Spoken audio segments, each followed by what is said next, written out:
Hello and welcome to Brave Little Buckaroo. I'm Tamsin and this is my special Vlogmas series, How I Do Stuff, where each day I'm sharing a tip, technique or tutorial for how I do stuff. And today I have a fun one for you. It's a tutorial for how to make these fabric stamps.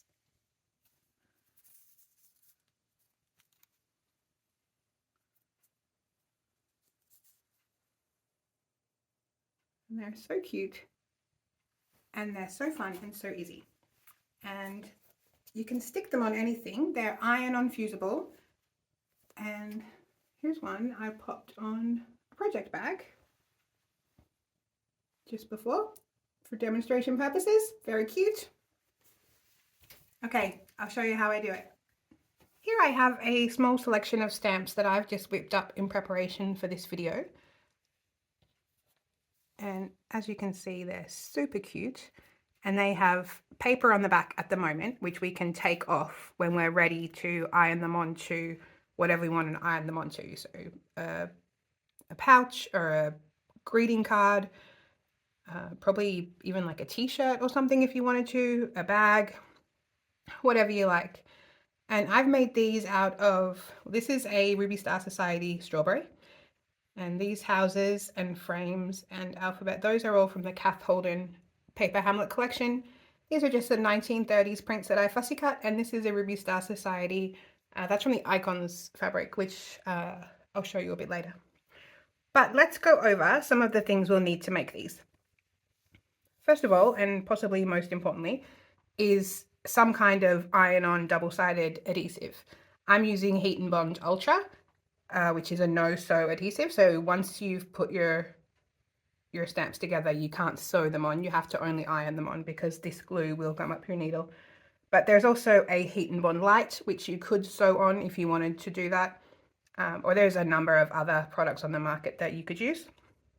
But this is what I'm using. You will need a ruler and rotary cutter or a pair of scissors, but you want them not to be your good fabric scissors because we are cutting through paper and glue. So you want to just use some old scissors and either a dedicated paper rotary blade or your regular rotary blade, but with an old blade in it. We'll also need some pinking shears. That's what makes the cute little pinked edges around the outside. I'm using just an old pair of pinking shears that I've had for a million years, and they just do the straight zigzag edge. But you could also get like scrapbooking scissors, the really cute ones with the scalloped edge or the wavy edge, whatever you like. Probably, I guess, pinking shears are the most sort of traditional stamp looking, but you could go crazy if you wanted to. So then we also need some fabric for our stamps. And I have some here. This is also from the Kath Holden collection. So we could fussy cut around these little houses to make some stamps, or these frames, same thing. I've also got some of the 1930s print that I already showed you there. And we can cut around those little flowers and make stamps out of those. And I also have already cut a bunch of little icons from the Ruby Star Society Icons fabric. And those are perfect for this project, like absolutely perfect for this. Okay, also we'll need an iron and possibly some baking paper. And the only other thing we need is some background. So I've got my stamps on white fabric, but you could use whatever you like. You don't have to use white. You could use another solid color or even a print if you wanted to, potentially. So that's what we need. Let's get started.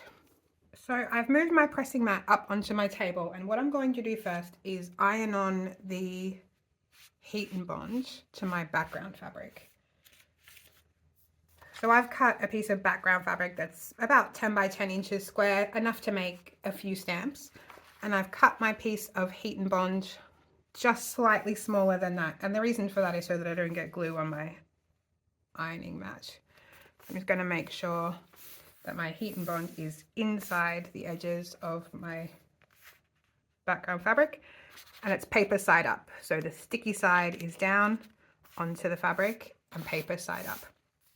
And the instructions on Heat and Bond say to adhere the first side for 2 seconds. So you put the iron down for a couple of seconds and then move it around so that all of the bits of the fusible have been adhered to the fabric. 2 seconds doesn't seem like very long, but we are going to also adhere it again when we attach the stamps.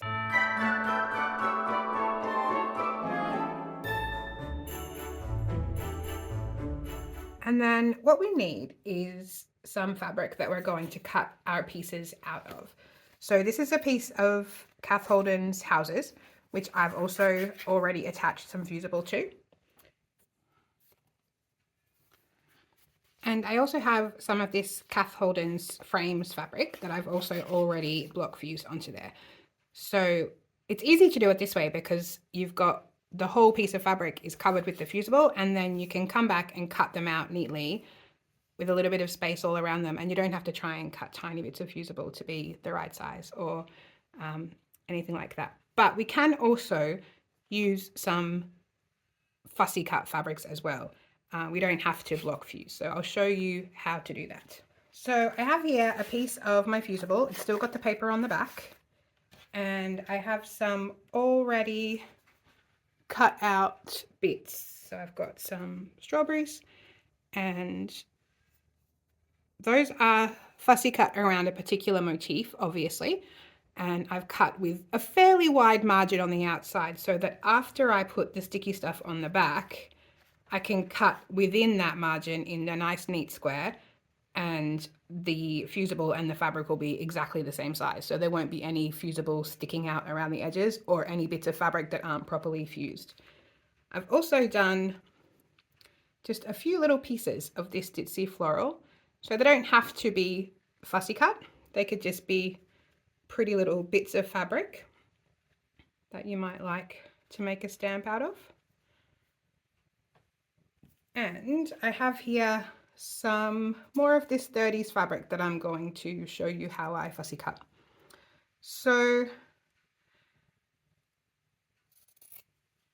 I'm just going to cut it out with quite a wide margin, not too wide because I don't want to be wasting my fusible, but I'm going to come back in after I've put the fusible on it and cut it a bit smaller and a bit neater.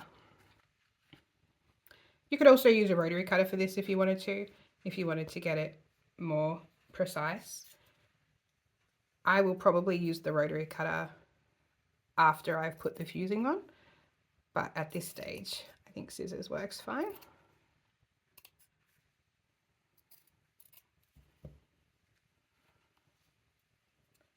And let's do some of these cherries and some bigger flowers.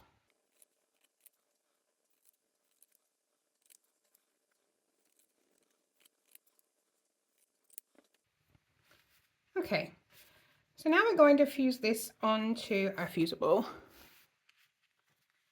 And I like to put them as close together as I can because we are going to still cut them out a bit smaller.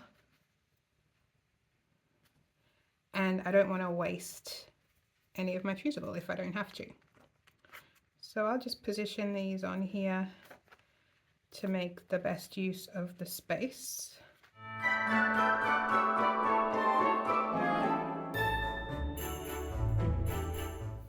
I went and found some of this Christmas stamp fabric, which actually already is stamps, which I thought would be super cute to fill up the rest of that space. So I maybe haven't made the best use of space there, but for the sake of showing you how to do it, what we need to do now is fuse these little fussy cut pieces to the fusible. And because there is so much of the sticky stuff showing, I'm going to cover the whole thing with some baking paper. I would recommend after you use this baking paper for this purpose, don't use it again because the glue will come off onto the baking paper. And then if you put it on anything else, obviously that will get glue on it. So again, I'm just putting the iron down for about 2 seconds all over the fabric and the fusible. And then it has stuck on there. And there is going to be a gluey residue on this paper now, so we won't use it again. Sorry for the crinkling. So now we'll just let this cool down as well, and then we'll cut these pieces out in a more sort of neat and square kind of way. Okay, so here's what we've got. I've got a couple of block fused pieces that we can fussy cut out of. I've got our fussy cut pieces that we can cut out more neatly. And I've got these little fussy cut pieces that I'd already done previously that are already cut out neatly, but maybe I'd want to take a bit more of the background off of some of these smaller ones. So I'll start with the easiest one, which is probably these frames. And what I'm going to do with those is just use my rotary cutter and ruler. And I'm going to line it up so that there's approximately the same amount of space on the outside of these frames and these frames. So I'm going to try and cut evenly up the middle there.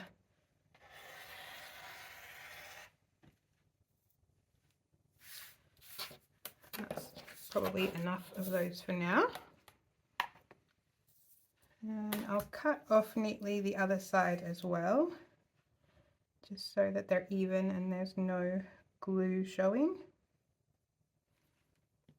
And I mean, like anything, this doesn't have to be perfect, right? It's going to be a tiny little stamp on a larger project or gift or something of some kind. So if your edges are a tiny bit wonky, or, you know, if something doesn't turn out exactly perfect, I really don't think it matters. I mean, I say this as a recovering perfectionist and a sometimes relapsing perfectionist. So, you know, take whatever I say with a grain of salt, but let's try not to punish ourselves too much if we make tiny mistakes.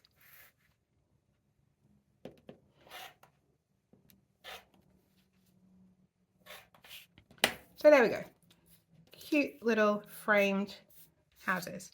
Now I did, on one of the ones I made already, I actually cut all the way around the frame and made this stamp like a little octagon shape. So that's also a cute option. That's what it looks like with the frame cut out, and that's what it looks like with the background. So I think both are very cute. So you can do what you like with those. So those are ready to be put onto stamps. And now we've got these houses. So what I will probably do here, you could just cut them out with your scissors, like in a square-ish way. But I might try to, so like I'll try and center this house within this 1 inch mark on my ruler. And then I can cut it sort of square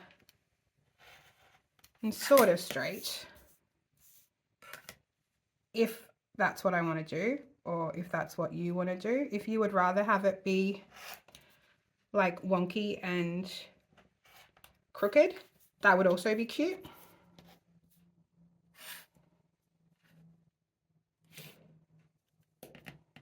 Just neaten up this edge a tiny bit, and that one.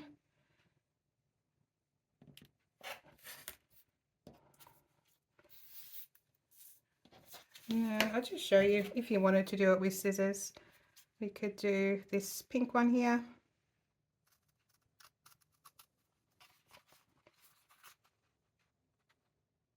And as we're not being perfectionists, close enough is probably good enough, right?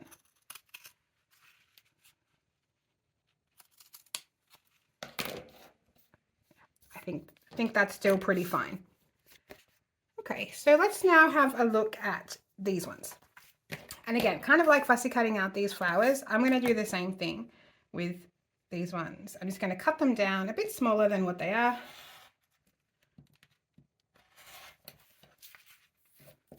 I'll use my ruler just to get them somewhat straight.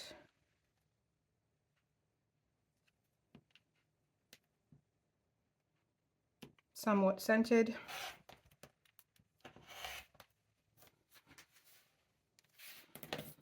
And that's going to be a nice big stamp that would maybe go on a bigger project. And let's have a go of one of these ones that's just a plain fabric.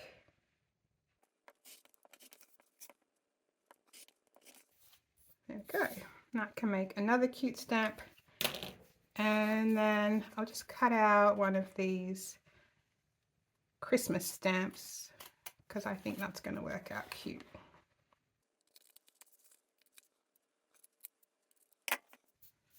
There we go. Okay, maybe I'll cut the rest of these out and then I'll come back and show you what's next. Okay, so now I've got all my little bits cut out neatly. They've got fusible on the back. I've got my background fabric here with the fusible on the back. And what I need to do now is place all of my little stamps onto my white background with enough space around them to be able to cut them out with pinking shears and leave a little edge. But before I can stick them to the background, I have to take the paper off the back.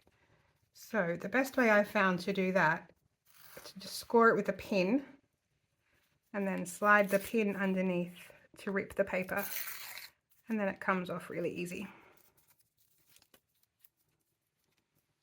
And I guess I would say leave the backing on until you're fully ready to use it, because it is a little bit tacky and a little bit sticky. So I would imagine if you take all the paper off before you're ready to use it, it might get fluff and stuff stuck to it.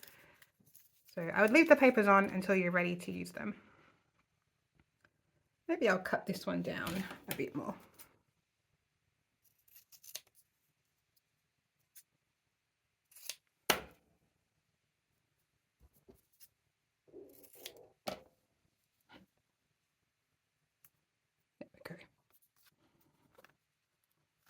So I'll go ahead and score all the backs of these, take off the papers, lay them all out, and I'll probably do that in some kind of like speedy time-lapse situation.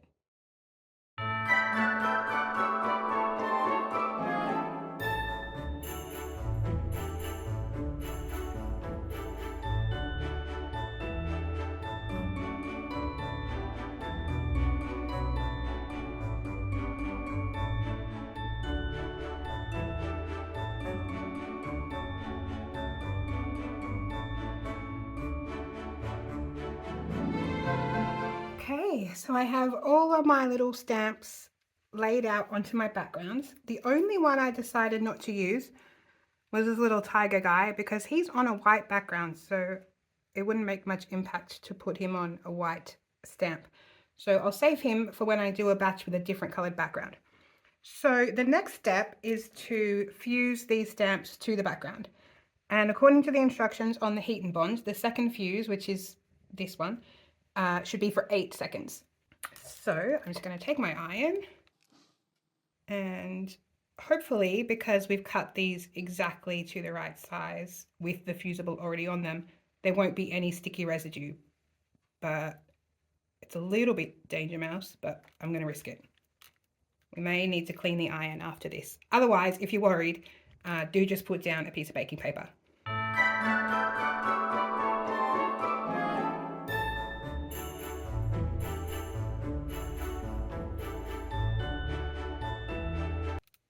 Okay, and once we've got those fused on there, they are going to be fused again when you attach them to whatever you decide to attach them to. So I guess that will probably also strengthen the glue in the future. So we'll just let that cool down for a second. Okay, now that it's mostly cooled down, we can start to cut out our stamps. So one option is just to go straight in with your pinking shears. And hopefully your pinking shears are sharp.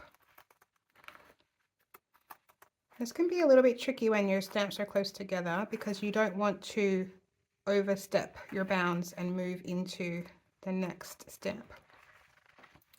So I'll show you in a second the other way to do it. You can tuck those in there. And I like to sort of try to make it so it's got a bit of a corner on the edge. Like a large enough space so you don't get a tiny little pokey out bit that might break off or fray.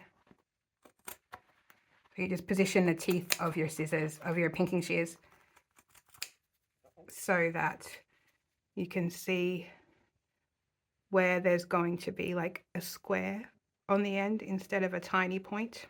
It doesn't always work out.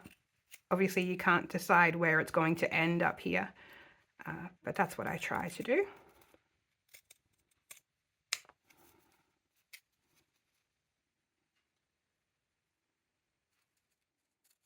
You can also cut as far away from the stamp as you like. I mean, I haven't left a super huge amount of space in these ones, but you could put them much further apart on your background fabric if you wanted to, and have a much wider space around the outside if you wanted to. So there's our first one. And if you wanted to give yourself a little bit more freedom to not like bump into your other stamps there, one option is to cut them out with as much space as you can with your straight scissors, leaving equal amounts of background in between your pieces.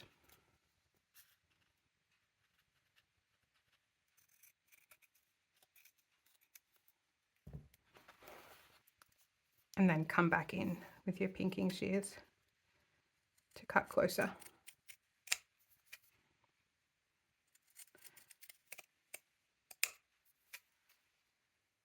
Again, these are tiny little niceties that are going to end up probably going on a bigger project, and even if they're not perfect, from an arm's distance they're going to be absolutely adorable, and they don't need to be anything more than that, I don't think.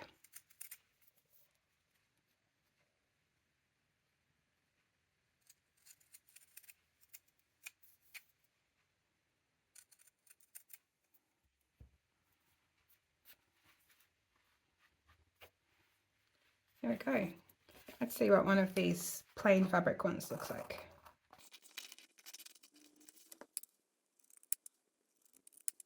All of the fabrics I've used today, well, except for this one, this is actually scraps from the top that I'm making that's in the naughty corner at the moment because it doesn't fit me right.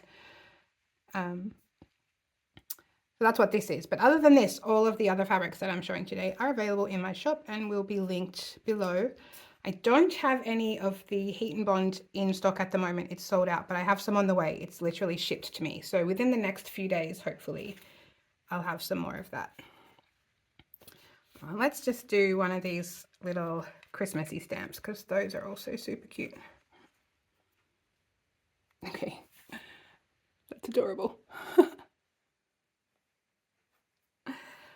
Okay, so that's how I do it.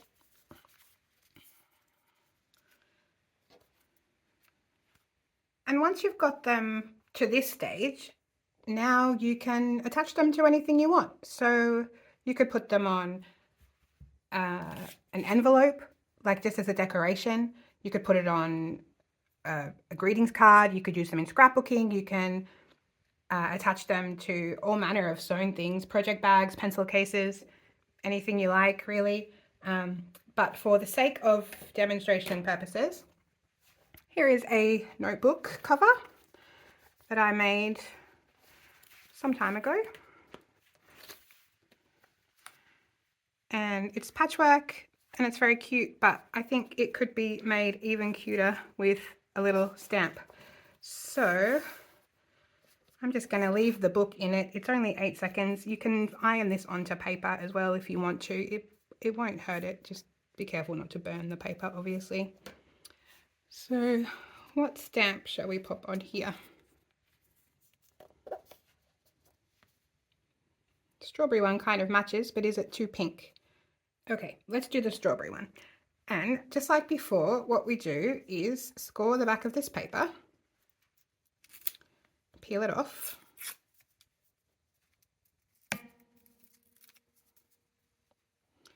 and then I'm going to position that where I want it, grab my iron and press for 8 seconds.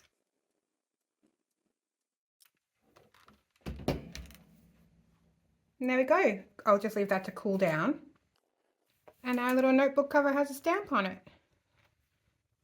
Should we put one on the front as well? What about, let's put a house on there.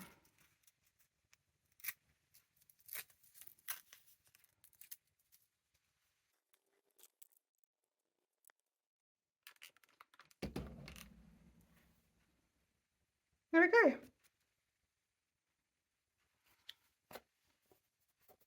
That one's nice and cool now, and it's completely adhered to that inside cover there. So cute. And that's how I do it. Okay, there's a stamp on my little notebook cover, and one on the inside as well. Turned out great. And those are permanently adhered now. They shouldn't be able to go anywhere. I hope you enjoyed that and found it useful. I'd love to see if you make any. Please tag me at Brave Little Buckaroo if you post anything about them on your social media, or just let me know in the comments what you thought. If you liked this video, I would love it if you could give it a like, and if you would like to see more videos like this, you can get one every single day of Vlogmas by subscribing. If there's something you would like to see how I do, please let me know and I'll see if I can add it to the list. That's all I've got for you today. I hope you're well and happy and having a fantastic December. I'll see you soon. I love you. Bye-bye.